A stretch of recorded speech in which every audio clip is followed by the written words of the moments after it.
Hi, I'm Alessio Cavatore, and I'm a great fan of rock. Soy Alberto Martín de Mantic Games y somos fans de Roar.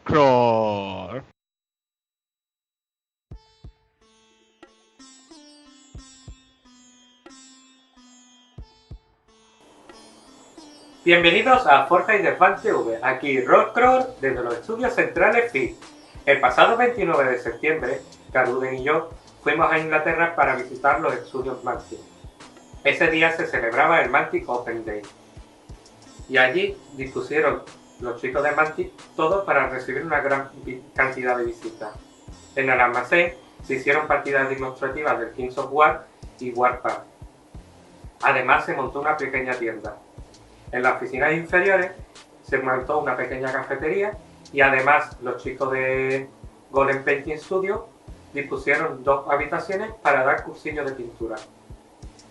Ya en la planta superior, una de las oficinas se habilitó para los juegos de mesa más pequeños, como pueden ser el King's Dwarf Hall o el Proyecto Pandora, y además se hicieron muchísimas partidas demostrativas del Dreadpad.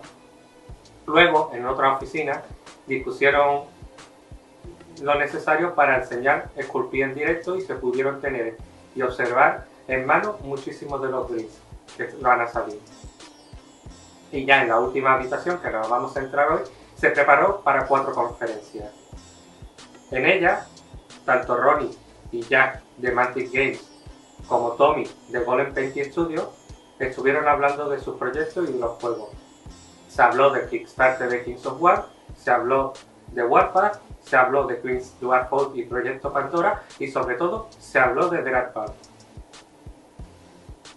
De las 4 conferencias que hubo se grabaron 2, la primera y la última. Creemos que os van a dar una selección bastante curiosa de las preguntas y respuestas que hubo en esas 2 conferencias. Así que os dejo con la primera. Allá vamos.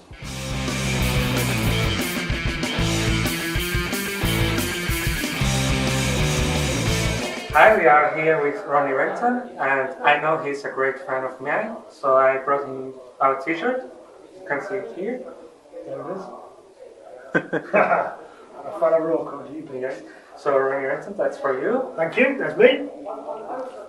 And I'm Ronnie Renton of Mantic Games, and I'm a great fan of Rocco. Okay. That's Thank good. you very much. Excellent. Good morning, everybody. Good morning. Thank you for coming down. I hope you have a wonderful day. This guy is a bit of a shark when it comes to dreadball. I'm sure he cheated. Either that or just gave me a very big 7-0 slapping in about 4 turns. Good. So, well, we're here to talk about all things. All things, yes. All things great and small. Giants. So, shall we have some questions and then we'll kick off with a little bit about dreadball, or do you want us to, Jake, to talk a little bit and then questions? You want to talk about something else? You're bored of dreadball something. Cool. Any questions? Okay. So, Jake, where did the idea, or how did you come up with the briefing and the basic idea for the dreadball? Dreadball? Well, Ronnie, it's based on partly it's me being nagging Mantic to let me do this sports game we've been talking about for a while now, and the reason why I was so keen to do it is I had this idea years and years ago, probably about 10 or 15 years ago, where I was sort of giving myself interesting little design puzzles, and one of them was I wanted to do a game that had the sort of frantic intensity and speed of ice hockey, which is ridiculously fast and vicious if you watch it in the middle of play. I thought, how can you get that on a board game? Because board games are much more sort of slow and deliberate. And so I've been tinkering with this idea for years and years on and off, and sometimes it worked better than others, and so I thought this would be a really good opportunity to take that and develop that basic concept into something much bigger, and within the universe, because I was doing it as a sort of an exercise in design mechanics rather than attaching it to any particular fantasy or science fiction world. And does it now? This is Tommy. Don't mind me. Master. Painter extraordinaire, yes? If you want, yeah. Yeah. I try. So he's done all the miniatures you'll see painted online and in the book. You painted most of the Dreadball stuff yourself. You're not so excited and begged and pleaded. Pretty much, yeah. I did all the Trontec ones essentially, and I got Chris, who graphic designed all these as well. He painted the orcs, and I think we got Tom to do the vermin as well. What else did Chris paint? They here today downstairs? Tommy's teaching downstairs right now, yeah. Tom did the vermin. That was it, you know. Yeah. Chris did the dwarfs, and if anybody's got any questions, ask me later. Essentially, no, you can ask me now. In fact, yeah, why not? Go on, get your socks off. Why not? We're not doing questions. No, they're all too shy. All we'll do is we'll do a shout out, say put them online. Okay. I've got a question then. Go for it. Well, I've got stage fright. I'm excited. I'm enjoying a bit of a resurgence in the hobby because I sort of picked it up when I was a teenager. Yeah. Joined the Royal Marines and went to war for 10 years. Yeah. And then left and got back into it. So I'm a bit of a noob. And I've only been back in painting for about a year. I'm still not very good. How did you get really good? Was it just endless practice, or did you do actual techniques like reading books and watching videos and such? Since I was a kid, all I've ever wanted to do was copy the images I saw in whatever popular magazines and publications there were at the time. And the two most influential people on me when it comes to painting were Mike McVeigh and a guy called Tim Prow. Yeah. It was Mike McVeigh who wrote all the guides, and all the guides generally were quite vague. So essentially what I did was, through trial and error and passion, taught myself all the techniques just by looking at the pictures essentially. And it's taught me the skill of breaking everything down so I can recreate pretty much anything I look at now. I don't necessarily need to know a recipe or a method or anything like that. And that's essentially how I've taught myself. Passion, I think, is the way. For me. Trial and error. Practice. Yeah, passion and practice. I've been trying to watch YouTube videos and it still comes out like I've painted them in the dark. Yeah. They are getting slightly better, so I just That's practice. Yeah. The main skill, actually, I'd say, that makes you a better painter is self-criticisation. It's being able to see where and why you're doing things wrong, and then figuring out why and how you're going to correct them, essentially. And then applying it and practicing it, just to know you've done, just to know, like say for example, Jake here was going to say to me, this is how you do this. You know, okay, and you carry on, and you just keep practicing that one way. But that's also, you could be practicing a bad habit as well. It means correcting and analysing and correcting and analysing. It's just a constant thing. So just look at your mistakes, find your mistakes, analyse why they're happening, and figure out a way of adjusting it essentially. Don't just sit and think you've done a good job. So yeah. Question. The Orc Pro figure. I know it's supposed to be too big, but with their strong arm, they're more likely to be down on the pitch and not off. So should be. Yeah, I saw that on the comments in town last night. I mean, of course, you forget when you do. When you go, there's the Orc team done, there's the other team done. But I think for completion, And then the other one, the robots. So they're all going to be jacks. Is that right? Start off as jacks. So how's the experience going to work for them? Good question. Don't know is the answer. A lot of this is I've sort of thought about the broad strokes of how it will work and what will characterise a team and make it different, because I mean we're going to have basically 12 teams in the sort of shiny, normal, official Dreadball version before we come to Extreme, and I was very keen to make those teams as different as possible from each other. And you need some sort of strong hook to say what's that team, how's that work on the on the pitch is different, and the fact that you can change within a time frame of game what you are struck me as a very entertaining thing to be able to do. And the kind of thing, the question about how you do the skills, it's one of those little design niggles that you then, having come up with the cunning plan in the first place, you then have to go, and how do I actually make it work? Normally, Ronnie does these things for me. He goes out and says on some public forum, "We're going to do this. It's going to be great." And I go, Right. Yeah.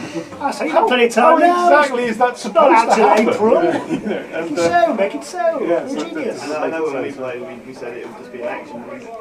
Yeah, I mean, the great thing is, it's quite difficult. There's two, when we're putting a particular Kickstarter together, we learned this from the Kings of War, but we'd got a whole load of units that just needed making. It's a combination of both visual stimulation. People need to see the team and understand that. And then that really, the challenging, time-consuming bit is a fair balanced game. And the trick is that you don't actually need to do both of those at the same time. You must have the visual hook to say, if you want to buy this robot team, Jake needs to give us some interesting hook and a visual that allows people to think, well, I like those, I could play those. Everyone's probably going to end up with 2 or 3 teams somehow or ways, of which 1 or 2 will be the ones you play most. They might not exactly be the ones that you like looking at most. But 15 quid a team or whatever, it's not going to be bank breaking. The second this Kickstarter ends, Jake will be developing season 2. Now, what's quite nice about having the Kickstarter way of doing it, we can actually run season 2 and 3 pretty much in parallel, so we can develop all 8 of those teams at the same time. And once you've got 4 that you know are level, that's the big you just have to advantage level now. up against that. That's right, because we have a reference point, and the reference point is all 4 of those teams are very, very well balanced, and they've been played in 200 games, and the stats haven't changed since about game 5. So we know those stats are absolutely solid. We know the teams work.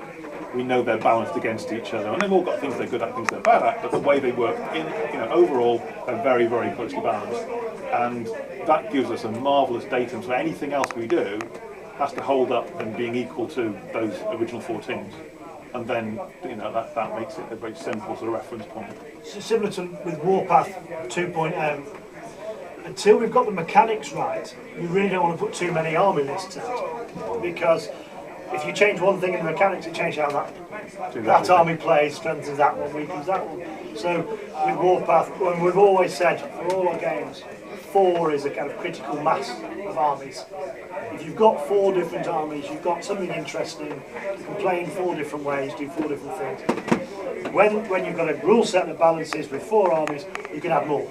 It's relatively straightforward to then go and look at how they play. So Warpath 2.0 has got the 4, Tremble's got the 4. You can then build on from there. I don't think Warpath 2.0 is the final version. We'll evolve again before we come up with this is a mass combat sci-fi war. You have a question in the back?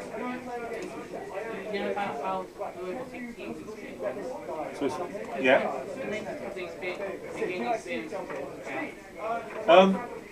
They could just gain the experience of the jacks. That may be how it works. I'm not really thought about that. I've been starting with how they play on the pitch, because not everybody will play in a league. Everybody will play what amounts to one-off games, but not everyone will play with the league. So I start with making the basic core game work. So when I originally worked on this, the very first versions, in order to give it the depth, the first versions were played without fouls, without the cards, and without MVPs or anything like that. So you have to have the core is an interesting game in its own right. So before you add anything else. 4 passes. I think we'd had a couple almost with James where we were almost designing the brief. Where do we go with this and how does it feel? And then, okay, Jake, and I think there was 3 or 4 passes before we got a game that we said, that's the game. That's the right amount of speed. That's the right amount of figures. We had it up to 10. We had it down to 12. And then it just exploded. Yeah. Once that piece went. Why you design the original core, the heart of the game that you can't do without, the way the actions work, the way the movement works and so on. Once that is in place and you know that's solid, then you can start building on that foundation. That's all the stuff in the video, isn't it? On the Kickstarter. You've got the 2 short videos. Yeah, basically, the longer video, which is the bit that goes into the depth of that, really, isn't it? really explains it. It's a good video as well if you haven't watched it. There's that, Surely everyone in the world has watched it by now, haven't they? I should hope so. Well, let's just show hands who has not watched the Kickstarter video. 1, 2, 3, 4, 5, 6. Dear me. Okay, I've not watched it. Watch it. I've played. yeah, there you go. I think that's. It's also I haven't watched it. It's just internal when you're watching these. It's a very good video. 30,500 people have watched it. It's by far our most watched video ever done. The previous high was 15,000, which was our Price Rice Mickey taking video about a certain other company down the road. So even though we've made millions, we've done all that and done everything else, it was our joke video that's ranked the highest so far. But not now. Not now. Not anymore, no. Solidly into second place. Probably a few more watches this weekend. So just while we're doing shows of hands, we'll get to the moment. Who here has pledged on the Kickstarter for Dreadball? About half-ish, that's not bad. And any of the people who haven't pledged, thinking about that? Yeah, you? Yeah. I'm close, but I've never played a sports game. As I said, I'm a bit new. I never played Blood Bowl, which seems to be it seems to be G-Dubs as the elephant in the room that no one wants to talk about a bit. But it seems to be from going online and going Dakka a lot. It seems that a lot of people got involved with Dreadball because they used to like Blood Bowl. It's sort of like a sports game that's been brought out. They want to get into something else, obviously, because it's not well supported. So I'm close to it, but I've never played a sports game. Well, you have to have a next door. We have people running demos all day, so that's I'll have a go. Perfect opportunity. Have a go, have a go. Yeah, that's it. Yeah, I mean, you can't beat playing a game to find out whether you like it. I mean, that's that's the thing to do. Good thing as well is it's appealing to the painter community. There are a lot of my actual peers as well. Do we talk about them? Oh yeah, definitely. You know, hey, there's more to the hobby than just rolling dice, you know. See, this is the constant going on here. battle. Yeah, the game is just one little wooden blocks, really. They don't care about figures. The sculpts that Remy's done, they're just fantastic. You know, when I first saw them, I actually thought I didn't think I could do them justice with paint because there's that much on there. Now that they are painted, you know, we work close with Ronnie and Mike McVeigh to get the colours just right. I think the impact is massive, and that shows because I get PMs now on Facebook asking me, oh, what the models like to paint, is it worth pledging? So far I've put, just through my own PMs, I've got 2 people who have pledged to get the Striker deal, which I think is fantastic, and these guys are top painters, you know, and I'm incredibly proud to have inspired them. Yeah, the miniatures are actually really quite. There's loads on them in terms of things you can get to grips with painting, and also the fun thing about painting teams is that you can do all sorts of wacky colour schemes you could never do as an army. So, Ali McVeigh has done some concept art in the Trontet 49ers. They're not the Trontet 49ers, they're doing different colours. The ones on your t-shirt? 29ers, no. The corporation models, obviously you can do other teams with those. Ali McVeigh's done some different colour schemes with them, thinking outside of the boxes that I'd normally think in, and there's just some great ideas in there. Are they going to be going on the Dreadball website? Yeah, I think and I think in the rulebook Chris Curious did like 27 different colour schemes before we painted. And it was interesting because what visually looked brilliant, which was a kind of silver colour with little swatches on, as it was, did not work when Tommy painted it. We've got it downstairs in the cabinet. If you go to the cabinet downstairs, you'll see at the back there's about 10 different colour schemes on some of the early. And what we did is we get the early models and we actually paint them out, because what looks good on a drawing might not look good as a team, as a whole thing. And then we had a debate. This will take us 2 years to work out how to get things painted so that they both photograph well, the art looks well, where's the latitude, and so on and so forth. Well, that's another thing, is that even if you get a miniature that you've painted beautifully and looks just like, you know, you think this is gorgeous, doesn't mean it's going to photograph well, which is peculiar, because it means that you then can't show everybody else that it looks really good like this, because it just becomes impossible to photograph, which is very strange. But again, you can paint a photograph that looks like it's well lit, or you can to take a model that is well lit, but both will have a very different effect. Yeah, definitely.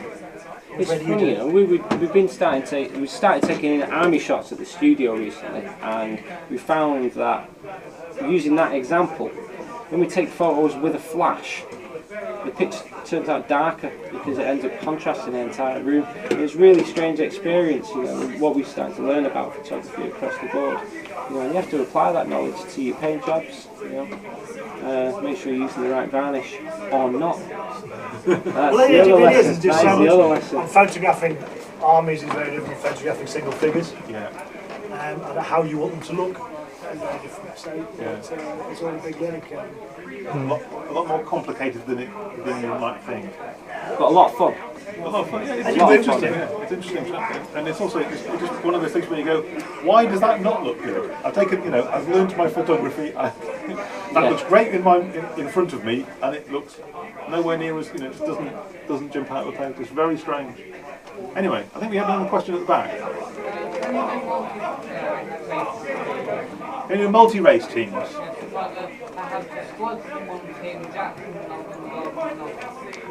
There's two ways you get multiple races in a team. One of them is you get, well, obviously you can have MVPs from different teams.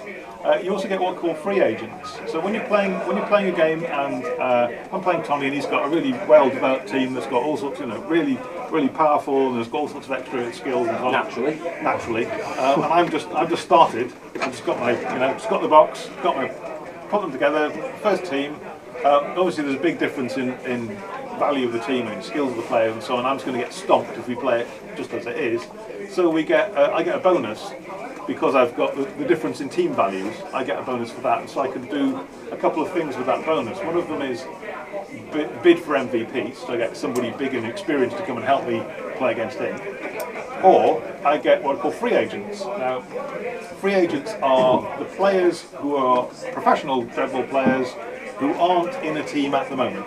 And so what happens is the DGB, the dreadball governing body, so people who run dreadball, want to have a great spectacle for the audience, and they also want to have a great spectacle because it means their sponsors pay them more money.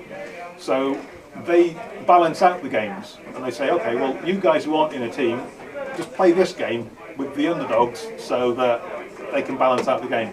And in that way, you get a random selection of different players. So you could be playing a Forge Father team, and you get a Vermin striker for that one game.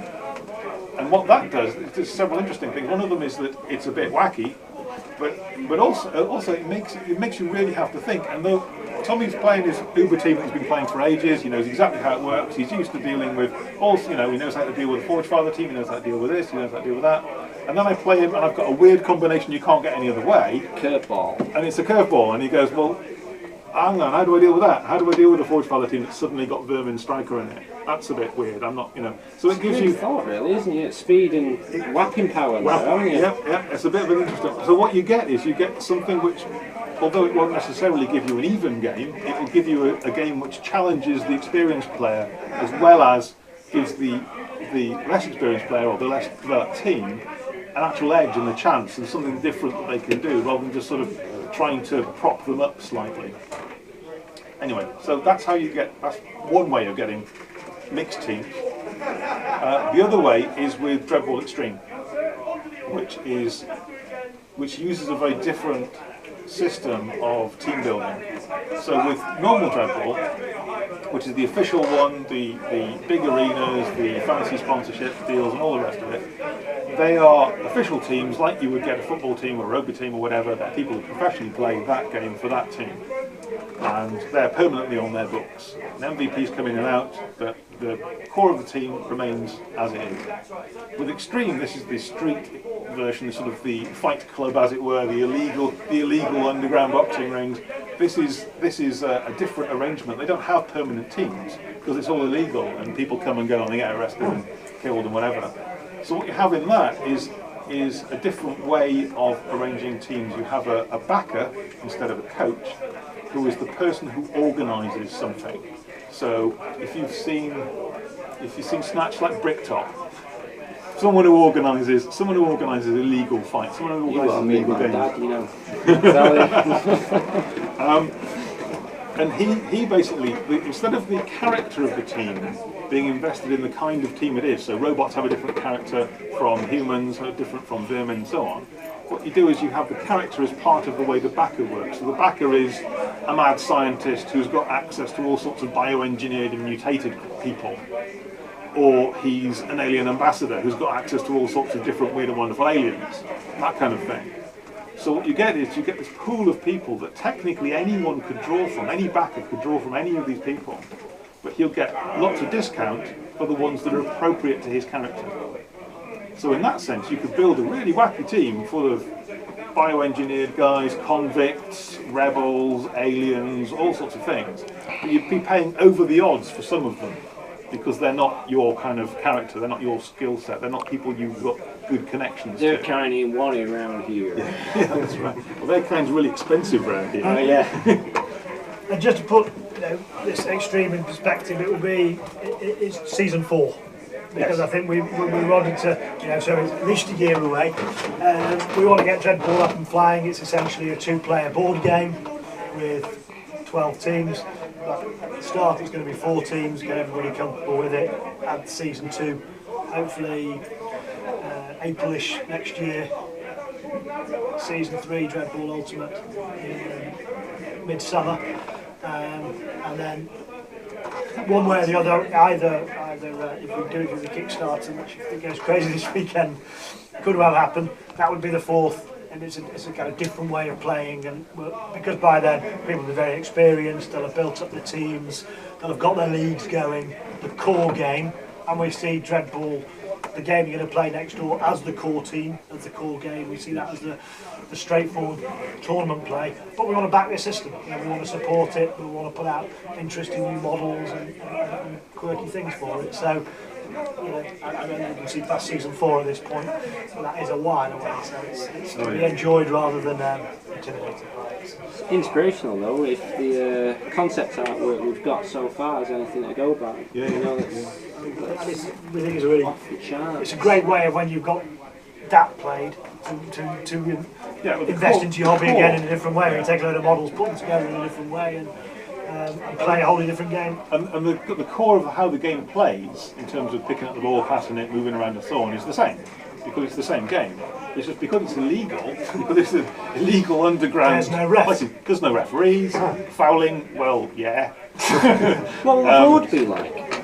Well, the board be like the board's more mutable. The board's more mutable because the arenas are obviously wherever you can find a place that the police aren't for that week. So like a coat can and a coat for the nets and things like that. Well, a bit like that. And we're going to put some bits of scenery in. So basically, you'll get sort of crates and bits and bobs that, because they'll use old warehouses and that kind of thing. So you end up with a slightly more ramshackle, and a bit more makeshift, and not necessarily identical sized every time game. So.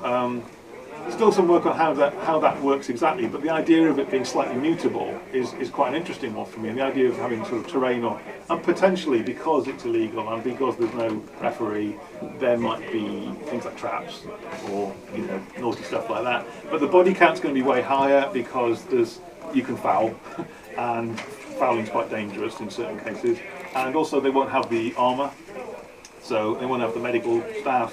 So basically, there's going to be much higher body count. So but that's fine because the players are hired per game, so you don't worry about them being dead, and that's another reason why people don't care about the body count, because they're only hiring them for that game. But in terms of you collect an army, you collect a team, and you'll say, well, actually, I want 3 of these bioengineered guys. That's fine, and the fact that they may not be the same physical individual people next time because they've all died doesn't make a difference. You don't have to buy any more models because you just use the same model. But in terms of the team, if that makes sense. What was the original question? I don't know. Yes.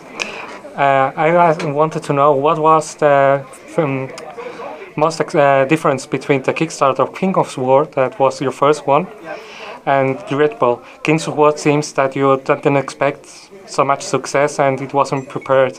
Is happening the same with Dreadball? Are you getting to the limit of your ideas? Closer. The Kings of War one, I mean, they sound easy. To do a successful one, it's not easy at all. There's a lot of pre-thought. There's a lot of preparation you have to do with the Kickstarter. And what we did with the Kings of War is we were here and we planned what everyone got at certain levels and when we could deliver it, and we'd gone through all of that kind of logistics. And then we thought about the first few pledges, the first few stretch goals. And I think we'd knocked over almost all of them by the end of the first weekend. Yes. So it was, at that point, the two things that were there was, firstly, we always wanted to do a Kings and Legends kind of expansion, which was adding a load of interesting characterful models into the background. So our first plan was that we'd add that and then roll those in. But it became quite clear from everybody that was backing the project and supporting Kings of War, they weren't interested in heroes, they wanted units. So we kind of, do you want that? They wouldn't. So we ended up sculpting 22 units on the back of the Kickstarter, the Kings of War Kickstarter. The one that was surprised, what was nice was that we'd already got the Kings of War book out. There was a load of gaps in that, so we could literally just work through, and we were just having discussions. So very early, the undead, do you want the mummies or do you want the ogres? Ogres, and then think, oh well, you know what? There's a lot of shout out for the mummies. We'll do the mummies. We'll do the. So we literally got to work through some of those entries that I think would have taken us about 2 years to work through that number. When it realised, as we came into the final week, we'd looked, seen some of these other Kickstarters had a big finish, and we thought, well, what are we going to do to finish? And so we've got a lot of concept art coming around then. And we'd been talking internally about the human army, and I've been asked a lot about the human army, and I said, look, I just don't want to do another Middle European 16th century or straight medieval army, because they've been done, they're done well, and actually between historical and GW, they're done. I said, we'll do humans when we've got something interesting to do, some style angle. In our conversations, we'd come up with this idea that there's kind of three sets of power. There's good, the forces of good, the forces of evil, and then nature. And all of the races live somewhere on that spectrum. So our classic elves are a little bit of nature, but good. Whereas your Sylvan-kin wood elves type live more towards the nature end, less towards the good end. How would good and nature fight? Good see the evil doing something and think, you know what, we'll burn that wood down, flood that area, and then the evil can't infest. And the nature will say, you're going to do what? No, you're just as bad as them, because you're fighting for those kind of ideas. That's where the human army came out of, was the good army. We wanted to do it. Angels, archangels, paladins, heavily armoured, going forth to fight. So they are a good army. And obviously, as we went crazy last weekend, we've got some of those concepts lined up. So you've got the Battle Sisters, you've got the Paladins, the Angels, and that whole army. Dreadball, we knew it was going to be pretty big from the onset, and no one had anything. Kings of War, a lot of people had armies, so one of the big things was, how do we give our backers something they want? So most of our Kings of War back, other than the book, which people didn't have, actually is going to be delivered in May next year. In this one, you're going to get 70% of your pledge, maybe 50 by the time it ends, but a big part of your pledge, December. Yes, it's different. Yeah. So in some ways it was easier because we didn't have to start with what we got, and we'd already done it once, so we knew what people want. That said, we know where we're going up. We'd planned all the way to season 4. And we have to have a credible understanding of what type of product it's going to be, because we could well end up over 750, and that's where Extreme comes out. Go on. Can I ask? Is it a different question or more on the same? It's about Dreadball, because the Kickstarter. Are you using the Kickstarter of Dreadball for test ground for new races for Warpath? Absolutely, we've been able to put out the Zor If we get to extreme, the plague come out. And we've got the concepts done anyway. I mean, the plague was half developed for Warpath anyway. And it's new stuff. I mean, one of the things we always talked about was, the Rebs, or the Rebels are going to be a conglomeration army of races that have been destroyed by the corporation. You just have to remember the corporation are not good guys. Okay. So things like the Jurwan, which one day are going to rise up and revolt, but until then they'll play Dreadball. There's loads of great races, particularly the MVPs, that are going to be able to do units for Rebs, and that was one of the things I was kind of frightened of, is doing a conglomeration army. You default back to humans, but it's going to be... See, just ask me, and you come up with wacky stuff, yeah. and he goes, no, we can't do that, it's too wacky. No. Don't do that. And then I'll come up with that, and he said, Ronnie, that's fantasy. What about that? We're not having vampires, no. Spectators take part in the That's why there's streets fight. We go there. That's, you mentioned that the army with the paladins and the angels was sort of like your epitome of a good army. Yeah. Will they have their counterpoints? Oh, you bet. And ours is, it's going to be Satan-esque. It's not chaos. It's going to be demons, devils, vicious, nasty, evil. Of which you things like your abyssal dwarfs. And then it will give us an opportunity to revisit Twilight Kin. These are nasty, bad, evil. In D&D there was good, neutral, bad, and chaos and law. These are going to be evil, not They'll be chaotic evil, so. Yeah. Well, bit of both. The opposite of the north to their south is going to be evil. So I'm guessing also you then probably do like the epitome of nature, would you? Or yeah, and that's elementals, druids, Celtic drawing power from the ground. So I really fancy the elementals. Awesome. It's really fantastic. You've got the four, Earth, Sea, Wind. So there's a really strong theme there that has never been done. What we're hoping is, as Kings of War starts with your kind of stereotypical races, and purposefully, at a price that would allow people to sub them into their other armies and other games that they play, because it's just very, very hard to get a game system to critical mass. I think we'll do Dreadball straight out of the blocks. Yeah, on the back of 4 years of tournaments and building the word and having the kind of profile that we've got. But Kings of War now, I think, is ready to go. I think it plays big battles in 3 hours from start to finish. And that's so if you want, it's a really big battle to last all weekend. But we love that you can put down. You see the games downstairs. There's going to be 200 models on the table. Start to resolution in 3 hours. You can play 100-figure games in an hour and a bit, and that's wonderful to be able to do that. That is a mechanic. That's what I want to do with Warpath. yeah. We want to take it so that you can run through a big battle with tanks and planes, and you've got a winner in 2 hours. Yeah, I mean, that's one of the things I love about Kings of War. I mean, because I used to work with Pete, one of your Pathfinders, for the company we shall mention. I can remember there, you want to do anything of any size, book off a week off work and you might get it done. Yeah. Kings of War is like wham, bam, you're there. You play. And it's just, you've got to build the game in a different way. And that's where people say, well, what is it? It's just that. It isn't. I think, Warhammer is a great 60-figure game. I mean, 40-figure game. They're wonderful. They own that space, the detail, the depth. One regiment of goblins, that's what you play with. Yeah, that's right. Whereas you will be taking big units of 60 goblins off every turn from turn 3 in our game. We've got a little question at the back. I love multi-game, multi-war, multi-site, blah blah blah. I have only one question. John Doe, the people of Yodo in Warhammer. When? I'm sure he's coming. It's necessary. They're fishmen, clearly, aren't they? Tentacles everywhere. Tentacles everywhere, yeah. Can't have too many tentacles. I think there's a lot. I think it's going to come. It's a way design of the Well, go on, you had one. This chap over here hasn't had a question yet. We'll get back to him now. Is there any plans for the future to like a skirmish type game with experience? Yeah, was that for Warpath you said? Warpath. Yeah.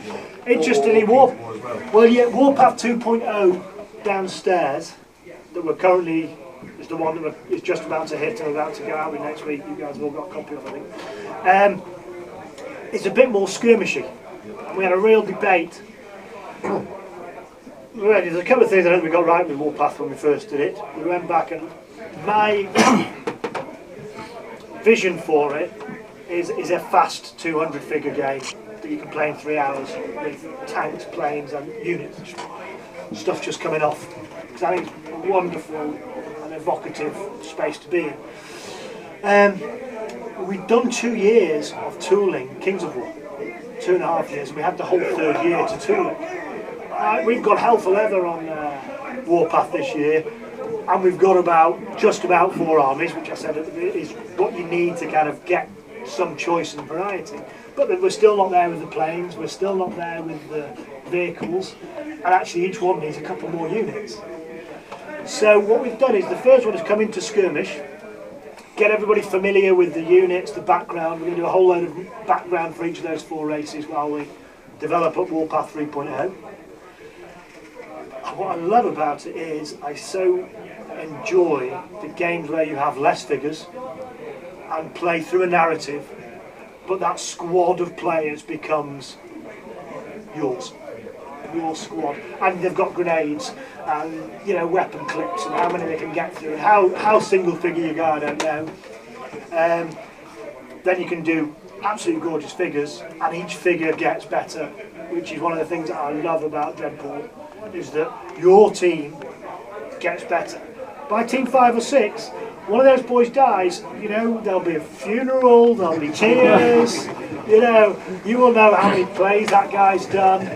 We're hopefully going to try and get funded an online app so you can actually keep your history, keep the plays, when they get their upgrades and all of that. So, you know, when player 6 goes down, yeah, there's going to be plates smashed and woe. I would love to do that for Warpath and Kings of War. I think it will work better for Warpath than Kings of War. But I think we need to be playing the game we're known for, and when we've got a big audience that enjoy it, you can come out and say, right guys, here's a bespoke product, this is what it's for Friday nights when you want to get 10 of your best figures, take a couple of heroes, but really build a new squad. There will be a premium squad in the game, but you'll be your skirmish squad, because I think that would be a beautiful product. So don't put that up online because guess what, it's permitted. That previous question just does kind of tie into my question, and that is Project Pandora. Will there be any expansions for that? And if so, would that be bringing the more single unit experience in? Don't look at me. The other one always says, well, we can't do that and that. Yeah, exactly. Well, I'd like to, but actually, I don't think we've actually done that yet. The link in between Dreadball and Project Pandora, which was a bit of a giggle. But it's one of those things where when we did Dwarf King's Hold, the way that we did that people didn't quite get it. We didn't quite explain how that wanted to work quite right. So we don't really want to do the same thing again with Pandora. That was the 2 starter sets. The 2 starter sets didn't really. Dwarves against the undead, and the elves against. Originally it was going to be dwarves against elves. We did 3 starter sets, and we realised that all sorts of different plans. And the Ancient Grudge was an out-and-out expansion, and that kind of worked. People know that. So I think we just. Will we? Yeah, we will definitely do something. We will come back to it at some point, and I have various things I wanted to do with it, not least of which is putting a whole bunch of other races in, because, you know, why would you not? John Doe. Yeah, John at the back. John. Yeah, know where you're going. When the people of John Doe on Pandora. Yeah. Well, I mean, the thing is that having come up with these races for MVPs and for wacky teams in Dreadball, it's like just filling out some of the details. So the Warpath background is very broad strokes and armies and the sort of sweep of the universe, and then with Dreadball I'm dealing kind of in little nitty gritty details and putting in races and individuals and bits and bobs, and that's the bit I like doing. That's the kind of more interesting bit for me, and I think Pandora is that level as well, so you can have individual characters who are in a race you'll never see anywhere else, or whole units of John Doe figures for the chapter back. But, you know, I think, yes, we will come back to it. I'm just not sure where it fits into the schedule, or exactly how we it's going to be busy. Because we've got 4 boxes of Dreadball, and then there's, never mind the big nonsense games, but there's the other one. Are we talking about that other one? Sorry? They'll nick it. That's true, yeah, they will nick it. We won't tell them. Keep them out. Tell the camera. Go on, Andrew. Down the road, I have plans to build a Red Bull stadium. Yay! Hey! Full size. Camera bots. Can we have like the Warpath equivalent of St John's ambulance? Yeah. And stuff like that. Well, yeah, I think what you find is, I mean, the corporation is a big place, and the different levels of technology of a Red Bull pitch vary from place to place. So, I mean, the strike target, the thing you throw the ball at, could be a bucket on a stick. But in the sort of high-end arenas is a holographic thing that appears only when someone with the ball walks into a strike zone, and it appears, you know. So there's any spectrum between that. Plus, obviously, you need some way of getting the injured off the pitch. Now, at the high end, that's a mediporter that simply removes them and reappears them in the medical bay. It's two large guys hauling the corpse off at the low end, you know, and everything in between. So now I'm going to have to build two, because I've now got to, and I've got to build. Have you ever seen that movie, Salute of the Jugger, with Rutger Hauer? That's going to be my second stadium now, with two big guys coming into. There you go. So yeah, you can use the but yes, so Quadrant Zero MDF 1-for-1, and and interestingly, I mean, one of the things that I always love is that is exactly that kind of taking it outside of the game and onto the third dimension. Coaches have an in-game effect. I thought the concept art wasn't quite as good as the sculpts are going to be on there, but the cheerleader ones. But bizarrely, when we put those up on the Kickstarter, there was actually a bit of resistance to that kind of, even though there's an in-game effect. People just want more teams, more MVPs, absolutely in-game stuff. Because I'd have loved to have chucked up, you know, as a 10 grand stretch, the Medipat, the cameraman, and some of those other things. I think we'll try and squeeze him in. It could well go utterly bonkers tomorrow, and if he does, I think everything gets funded. And I love that stuff. But I think, I mean, it's the kind of thing that even if it doesn't get funded on Kickstarter, it's not a lot of effort to do that kind of little extra. And when we come back to it, cool. Once you started doing this, and you've got your MDF pitch, and you're customising it, you put your own team names, all that kind of stuff. It just adds, you know, it's extra stuff, because at the end of the day, I mean, a team's 14 models, so you know, how hard can it be to? And enforcers and corporation will also give quite a lot of modelling starting points for crews and that's true. audiences and stuff. There is a show you how to paint a team in a day if you want as well. That's a skill of mine, speed painting, and I mean good speed painting, not make it look like cack speed painting. I can do that. I could show how to make it look cack in a day. You know, you were saying about joint forces and all that. There's so many mad teams in America, like college teams. Some of their colour schemes are just absolutely amazing. And they'd be great inspiration. Well, there's going to be, you know, you can already see. I mean, I don't know if you've been on our Facebook page, but we put up the Judwan, and originally the Judwan was an MVP, and instantly we saw this is utterly gorgeous. And Jay said, I want to do a team. Well, I can see it right now. One of the others got knocked back, and that came straight in. And we put them up within a few hours, certainly 24 hours. Go with a 3D render. Yeah, I've done a 3D render of them. It's just. That's cool. That's really good. I mean, we're going to talk to him about taking that. He then did the robot, and he's just done the Zor. Zor went up last night. We're going to say, look, we need these. These have got to be in the second rule book. So yeah, I think there's going to be real opportunity to be creative, and because it's not an army scheme, it's a team scheme. You can be brave, you can paint them in different ways. And I think that's going to be a very exciting outcome of doing this sports game with the Remy sculpts. I think you've got another question about that. Yeah, we're going to finish off again now, 2 or 3 minutes. You know, we're talking about testing practice. Could do a team with your testing practice because that festival or yeah, I think that. Different accessories for the team. Yeah. Yeah. I certainly think there's going to be. Well, some accessories kind of belong to a team and some belong to the stadium, so you get this different mixture where you can have the high, middle and low tech versions of the medical crew, or that belong to the stadium, and you could have the Veerman coaches. There's like coaches, I suppose, in a way. It's like you have Veerman coaches and Forge Father coaches aren't going to look the same. So you get that kind of variety. If you're playing Forge Father today, you have Forge Father. Yeah. Well, I think the referees, if you look at the way referees work in most sports games, they're deliberately supposed to be sort of neutral to whoever. Yeah.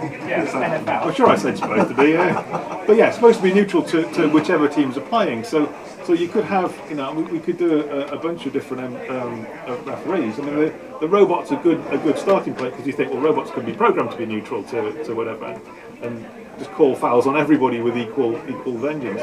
But you could do, Forge Father referees. You could do.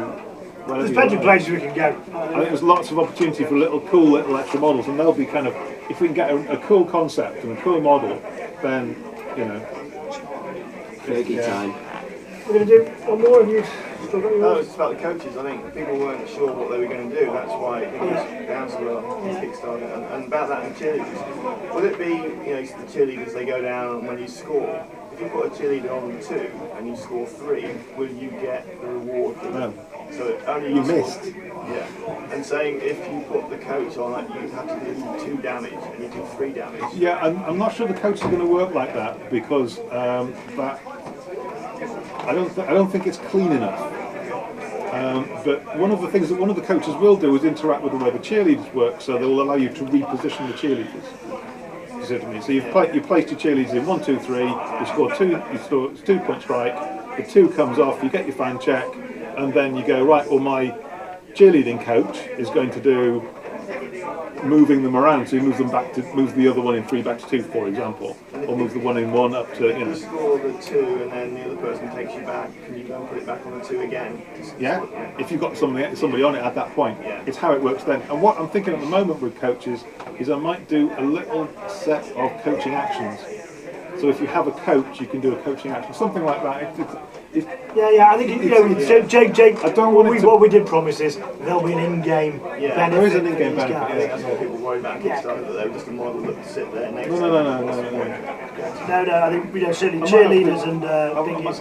I think when you get to cameras, it's harder to say how does this guy affect the game. I think the refs you can see, your coach and the cheerleaders, but as this goes explosive, it just allows us to do more. Just the cameras be like the camera in Sky. Yeah, that's one. I mean, it's something. The camera on the whole is likely to be something that you talk about, but it doesn't necessarily need to be a figure. Although I did just have thought about how you could make cameras work in game, but changing the turn token or the pit scoring token to be the second ref. Yeah, in the Sky ref. That was one of the things we've been talking about for ages. Was just using the eye in the sky, because it's a cool little idea for a model. What could you do with it? You just put it on as a scoring track. Not for anything other than it looks cool. Okay, and if anyone wants to be a demo tester or play tester, then let us know. We'll be running. Yeah, great. Well, Jake will be organising. Certainly, we're going to be doing 2 or 3 sessions between now and January. So if you are interested and we can get to here, since we're going to be running, you're more than welcome. And we'll be running Warpath throughout the winter as well. So both of those will be gaming systems. I don't know, Jake, now give you details or pings an email to the website. Right. Is there any more? One last one I'm going to get. Okay, I'm going to take it from this Jan, because you had a couple. Just a quickie, going on with I was saying how refs should be sort of above racial prejudice, shall we say. With a league play, might it be an idea maybe to have like a random race to the ref, and if the ref just happens to be the same race as what you're playing, they might turn a bit of a blind eye to some fouls. Favoritism. Just be like experience. No matter how long the game goes on, fully played till United score. Is that the? Yeah, I did sort of think about. Won it City last year. sort of MVP equivalents for referees, and it's a similar kind of thing where you say this lot either don't mind this particular foul, they're quite happy with a bit more violence, so they'll let people do sucker punch, or they're partial to particular player types, or they're partial to particular racial types. So that's certainly an area worth exploring. I've not quite thought how we could do it, but I like the idea of referees not always being just a single thing that is always the same. The idea that you could change them and then you go, oh well, I'll let my mates get away with that one. I think when you get to stuff like season 3, there's going to be time enough to develop. But if you let them do that, then you have to be able to hit them. So that was it. That was one of the first questions. I think if it was going to take the ref out in the first term. No, you can't do that. But if you do that, then that player's never ever playing dead ball again. But yeah, I think as the community develops, they'll want levels of sophistication. If you've got a cameraman, maybe you do a foul, they can get caught after the game and retrospectively punished. Do you want that in the basic game? I mean, when we first did the basic game, I was like, take it out, streamline it, because you've got to have at the base something that is so easy to pick up. Otherwise, you never get the community. Otherwise, you can't go out and demo it. And if you don't do that, you don't get to that critical mass where you go to club night. I'm not playing that, it's hard work. Whereas what you want to do is, you're teaching everyone training. Oh, I'm loving that. Then as gamers, we want to take it on. But at the same time, for a lot of people, they might not. They'll just be very happy to play out, like pick up and play with us. But the more of games that play, the more gamers we get. Because it's the 1 in 5 that says, I'm having this team playing that way, and then tournaments come about, and almost the hardcore. If you've got it there and there, you're going to have a very, very, very successful range that will have longevity and can stay. And I think it's that. What's nice about being able to say right now, okay, let's go with season 2, let's go with season 3. It's not, let's wait and see how it does in the market, see if there's going to be legs. It's done, it's promised, it's pledged, it's backed, people have supported it, so Jake can get going. That's the thing about Kickstarters I particularly like, is that we end up with, on day 1, instead of being the only person with the game, there's a community already. It's instant community, and these, with the internet, that means online you can actually have a conversation with hundreds of people who have got the same thing the same day. Everyone's got it, they're all excited, and the whole thing just hits the ground running in a way that would be completely impossible without the internet and without Kickstarter and so on. So you get more of a hand in the creative development as well, don't you? As the public. Well, of course you do, but as the public you get to feed into it. Like you say with the Kings of War Kickstarter, characters weren't working, the public said we want units, you got units. Oh, and with this, there's been lots of debate and discussion and ideas that have been bounced around. And some of the others have wished to prefer A, B, A. So I think it really helps.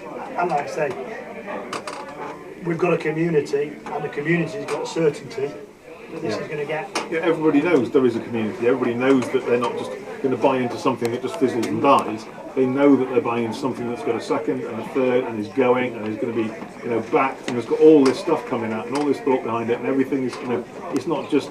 Oh, don't know whether this will go. Don't know whether I can get anybody to like this. Don't know, And you guys to listen to. Fortunately, we were wise enough to register dreadball.com. We didn't take any of the others, but an awful lot of Dreadball URLs have been registered in the last 4 weeks. Dreadball League, as clubs and communities and organised play have already started registering. Our poster, I think it might be at the back of the room. Big poster. We've got one side is some figures and the cover, as you'd expect, which is going to go into all the retail stores. And we're expecting and hoping for a huge big retail launch on this. The other side of it is laminated with league play. So right from day 1, we're very much thinking this can go straight into gaming stores, games clubs, and the posters does that. One final John Doe question from the back. Another little bit of that's possible the concept of a bad doctor in the world? Bad doctor. One doctor for save another player. Another player can pay a bad doctor for sabotage. Yeah. All right, sabotaging each other. Yeah. Well, good idea. Well, now you said it, there's a good chance it might happen. Yeah. He's got two expansions, and that's what's quite nice. There will be this ongoing dialogue, and people make suggestions. I think season 2 is fairly straightforward. You know, it's a straightforward development. There's enough rules in 1 that just we'd already thought about that. But season 3, straightforward for you. I say that because but by 3, yeah, no, and I think by season 3, the community base will be sophisticated. If you're picking up that, you want to take it on. You don't need it, you're wanting it. And I think bribery and underhand tactics are exactly the type of stuff that make it. Which in some ways is one. I'm going to sort of run out of time already, but in terms of Dreadful Extreme, which is all of that kind of underhand skullduggery and bribery and corruption and you know all of that. That's kind of I'm trying to keep some of that for then, because I want to keep the difference between the clean, official, tidy, proper arenas and the underhand fight club in the Arc Alley sort of, because I think that's the sort of strength of that difference. Shiny and clean, grubby, nasty backroom fights is really quite powerful. All the official ones don't make the board be higher than the other one because they're harder to bribe, or the other ones easy to bribe. If you can't get them, you're not getting them all. Or the other one, like, they're just one off something. Okay. Right, we have to take a break. Thank you. Yes. Now you can all go and play Dreadball next door. Yes, if you haven't played it, do have a go. Thanks very much.